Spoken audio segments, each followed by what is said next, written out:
నేను ఇప్పుడు మీకు చూపించబోయేది భద్రాచలంలో జరిగే సీతారాముల వారి కళ్యాణము.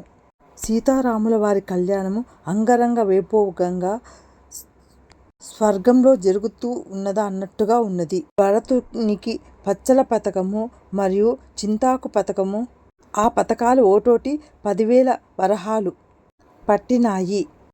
అది కూడా లెక్క చెప్పినారు.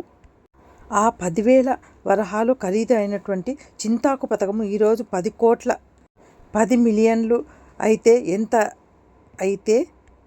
అయితే చెప్పవచ్చో దాని విలువ అలాంటిది.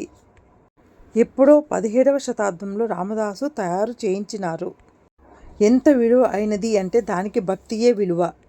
రాష్ట్ర ముఖ్యమంత్రి వర్యులు యనుమల రేవంత్ రెడ్డి గారు, వారి దంపతులిరువురు తెలంగాణ రాష్ట్ర ప్రభుత్వం తరపున పట్టు వస్త్రములు, ముత్యాలు సమర్పించినారు.